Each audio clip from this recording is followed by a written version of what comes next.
Thank you, Dr. Hale. We're going to do a little bit of quick improvising here. We've had a couple of physicians who arrived, and I'm going to introduce Dr. Dowling. I mentioned before, a dentist from Garden City who has been a mighty fighter on our side and has taken upon himself the task of leading the fight against the forces of socialization and leftism in his part of the country, which is my part of the country, out in Long Island, in the general New York City area, metropolitan New York. And I'm going to ask him to give you a little bit of enlightenment on another phase of the fight against socialized medicine. And I'm also going to ask him to introduce our physician friends to also address you and give you some of their knowledge and give you a report on the phase of the fight from their particular point of view. So now I give you Dr. William Dowling from Garden City, Long Island, New York.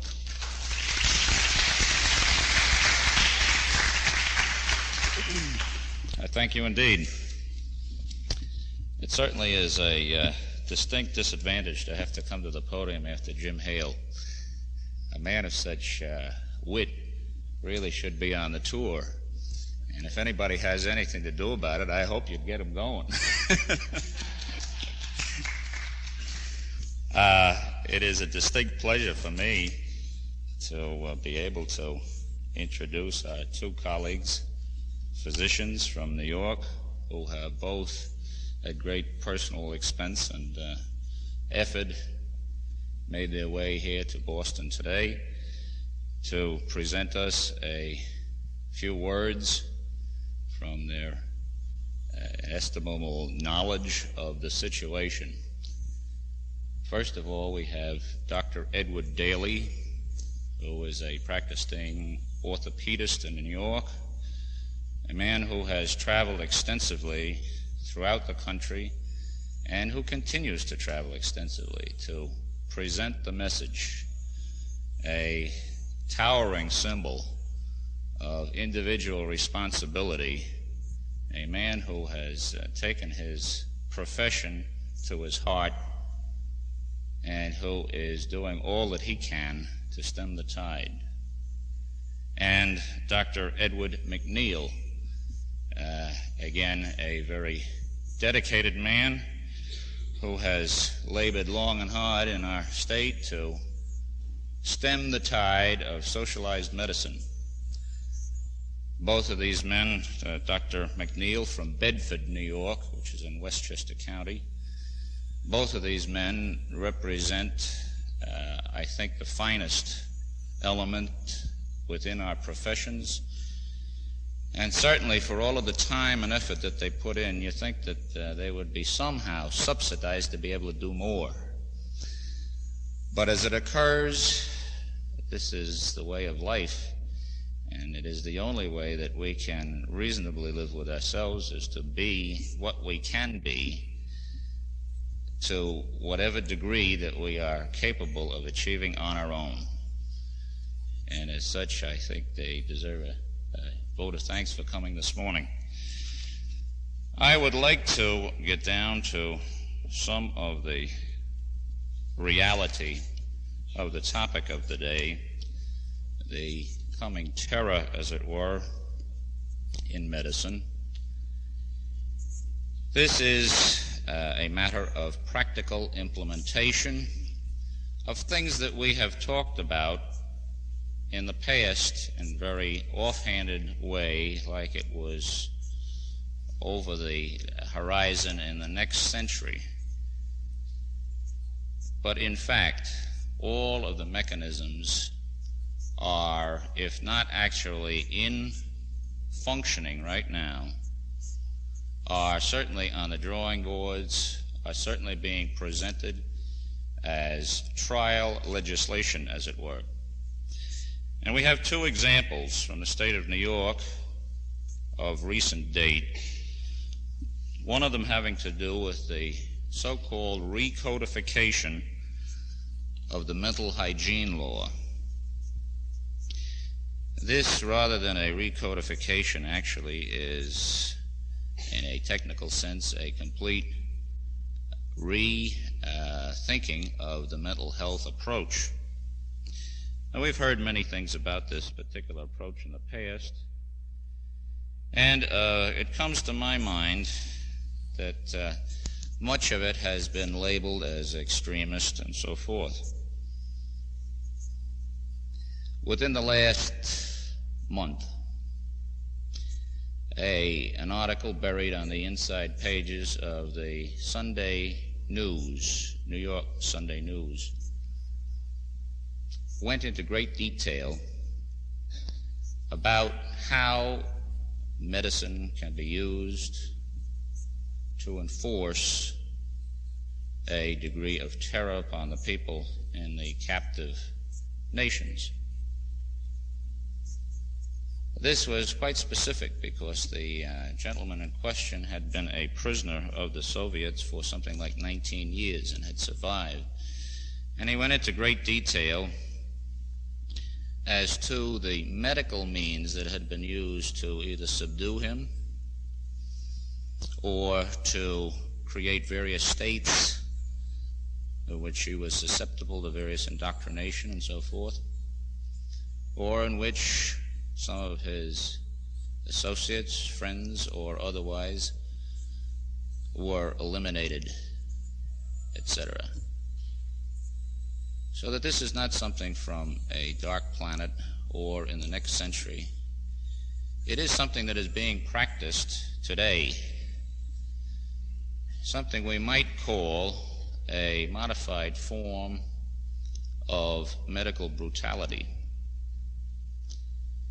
Certainly, we would not consider that such a thing would be possible among the dedicated men of the professions within this country. But this does not invalidate the concept, because many men today are being required to do many things that they would not ordinarily do of and by themselves. And I suggest that this is perhaps the core of the whole consideration of socialized medicine, that it is in fact a compulsion,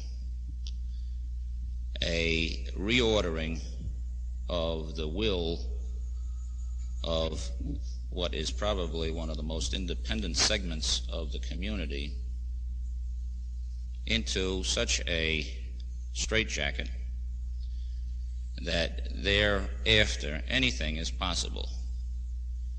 If you can bring a man to his knees, you can make him beg for mercy.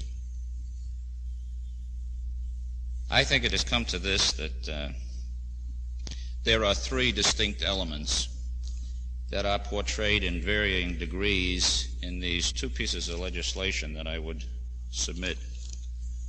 Both of them submitted as examination type legislation for various committee studies, and which, had they passed, would have gone on to be presented in the state legislature. And those three elements, I think, are the coercion by police power, second of all, the denial of due process, and the subdivisions under this of involuntary servitude, legalized commitment, and legalized murder. Now, as the normal procedure would follow, I think these would go in pretty much that order: coercion, denial of rights, and finally the ultimate imposition of involuntary servitude and the legalization of that which has always been murder. In fact, let's say in the consideration of these pieces of legislation, these three concepts come into play several times and in varying ways. First of all, the coercion is quite implicit in the Universal Health Insurance Act as proposed, in that not only are physicians and dentists subject to the combined force of the state in terms of their requirement to perform, but also are the insurance companies and the employers who have to pay for this insurance. Likewise, you might say parenthetically, and it's Jim's term, the wumps. But in point of fact, the first instance arises from the introduction of what is a new, and let's hope everybody is on their alert for it, dangerous element being introduced into medicine, namely the medical corporation. Because in the law as proposed in New York State, this medical corporation concept, which would put a physician or dentist on a par with those who work in other corporations, achieving certain benefits tax-wise and so forth. The little stinger that's attached to this is a requirement that these corporations must treat social welfare patients or those who are covered under the Universal Health Insurance Act.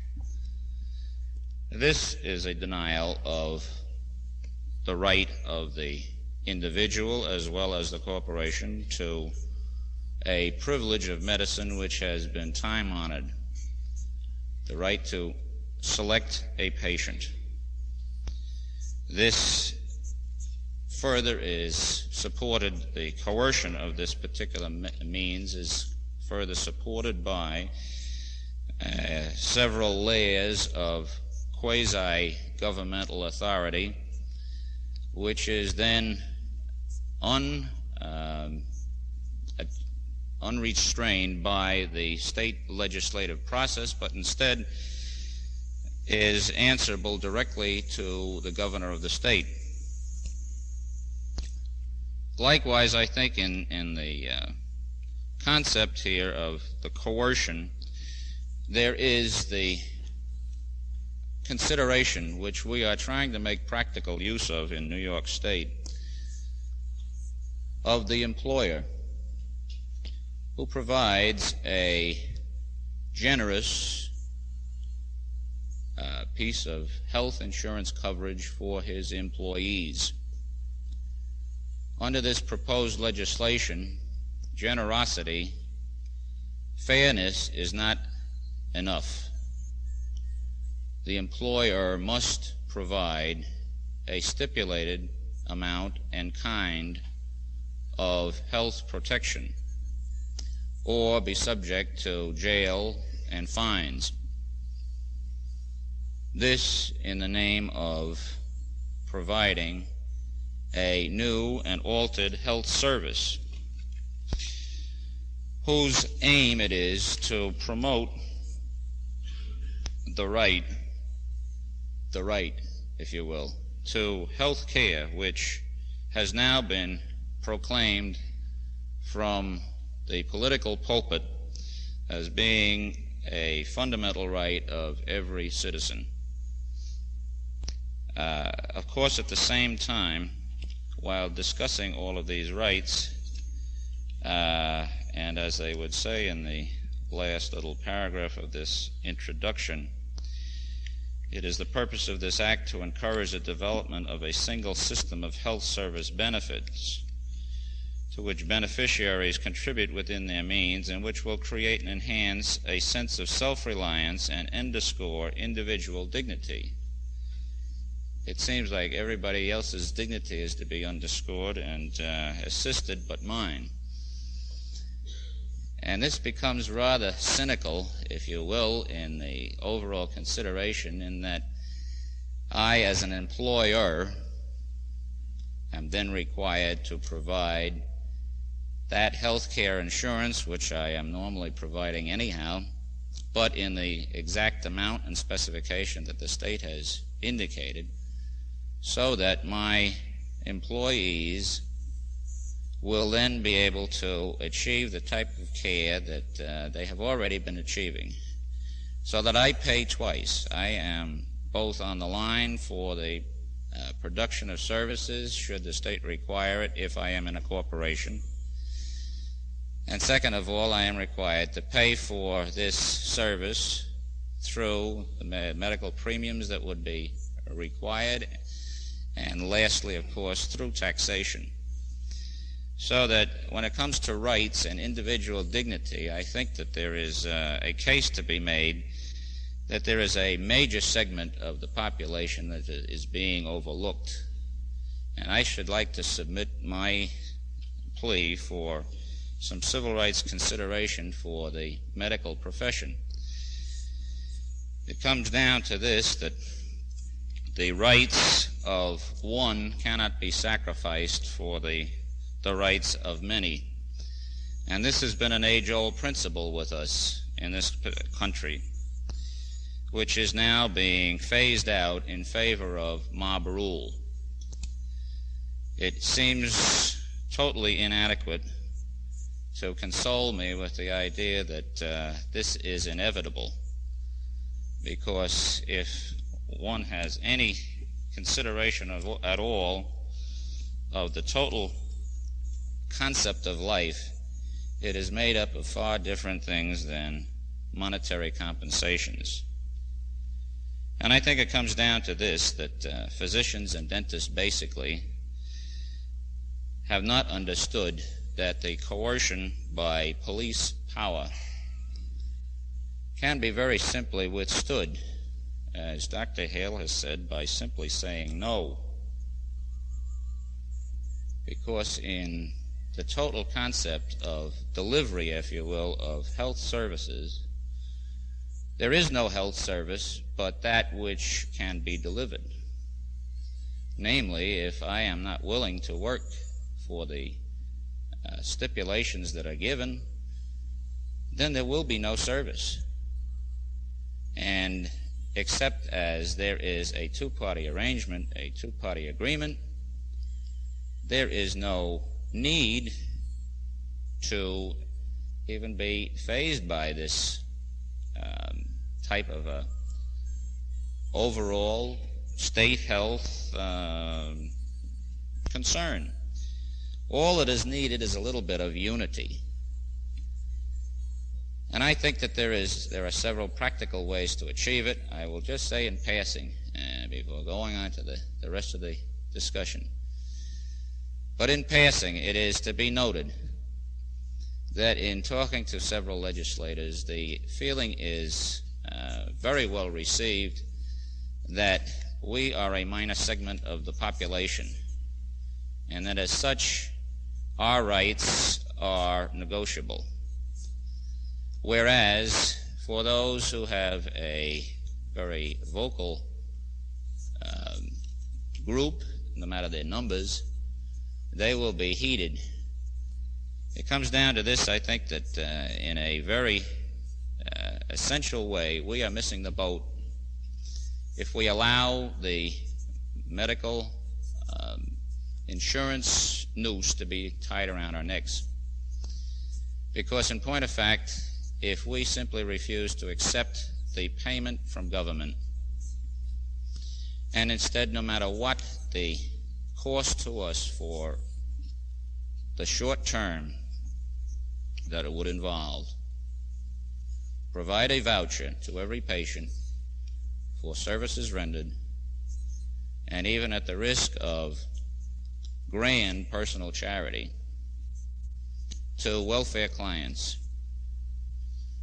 to provide them with a statement of services and to bill them a nominal sum even, but to do all of our billing directly, thereby creating of the patient, in quotation marks, taxpayer, a new ally in our fight.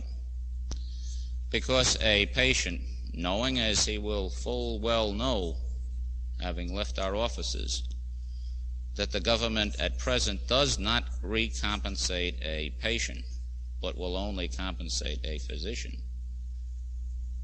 Knowing this full well, making their arrangements directly with us, they will then be forced to agree, after having knocked on welfare doors for a while, that the purpose of socialized medicine is not to improve service, but rather to create power and elite, and to make of the rest of the profession so many bulldogs, so many servants. And I think that this is really what's behind it. I think that very simply it has got to be put on this basis that the patient should be made to carry the load to the legislator rather than putting the whole load on our backs, where our numbers, being totally insignificant, will not help us. I come now to the more practical points of the coming terror, those which have to do with the denial of due process. There has been no suggestion whatsoever in all of this discussion about universal health care, about mental health laws and so forth, that there is to be any exchange of views. It is a one-way street, and we will provide or else. It comes down to this in the mental health law, where the private professional judgment of the psychiatrist now is no longer sufficient, in that he can no longer, in this proposed legislation, let's say, consider a group practice, inasmuch as this is now a prerogative of the state. Furthermore, the private judgment as to who should receive treatment and how much is no longer determined in this proposed legislation for those in various state institutions by their private physicians, but rather where private patients are to be admitted, they would have to be examined by the commissioner or his representative, let's say, without the consent of their private physicians. And these private patients would have to submit to a personal examination by the commissioner or his representative, let's say, without even his own consent. And whereas all previous regulations instructed government and voluntary facilities to service those individuals and set fees so as not to compete with private practice, such provision is lacking in the present study bill. No distinction is made either between the relationship of government to its various department facilities and between government and voluntary facilities, or between government and private facilities, lumping them all together as providers of service and making the same rules for each in relation to government. This is a departure from what has been accepted practice in the past. But most interesting, I think, is the fact that the Director of Community Mental Health Services is now given police power and instructed to actively seek out and to incarcerate the allegedly mentally disturbed. Such power at present resides with the people, the close relatives, friends, people living with the allegedly mentally ill, and the local police officer when he observes someone behaving in a manner which as an ordinary person would be regarded as disorderly. This study bill would give government a special mental health police force to actively search for and incarcerate the allegedly mentally ill. In addition, while civil liberties against private physicians railroading people by providing that certifying physicians must not be on the staff of the hospital to which the patient is to be brought, no such safeguard is provided against government physicians in government facilities, thus giving them their power to commit people to their own institutions without anybody's supervision. And so we are talking, perhaps in some rather dry terms, of some very serious implications here. Because we have now, in effect, legalized a commitment which can be allegedly for mental reasons, but which has invariably been utilized in the past for other reasons, among them being political opposition. And this is a very deadly thought. But I think, to bring the matter to a head, and without any great elaboration, I think that the ultimate terror here is the legalizing of murder through the giving of carte blanche authority in most of the current state laws that are being wiped away or being changed to murder at will the innocent and those beyond their capacity to resist. Because in point of fact, there is already a study bill, I am informed, in Albany, which proposes the legalization of euthanasia. So we have come the full circle. That which we spoke of 5 years ago as being somewhat extremist, as being rather absurd, is now right on our doorstep. And it is probably couched, and I must apologize to you, in as dry a term as I am presently speaking. Just having to review all of these little facts and what have you, it doesn't get to be very exciting reading. But at the same time, there is a fantastic wallop in what these things say. And I would suggest to you that those who are not physicians or allied with the medical profession, who are already working hard, had better get together with the physicians and the people in the medical profession generally and do everything that we can to stop this onset of terror. Or you may be the victim, or one of your loved ones.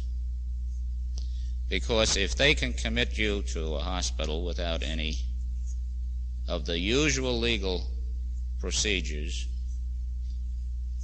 if they can abort a child without any justification other than a whim, if they can allow a friend or a person himself to see to it that their life is terminated because of whatever reason,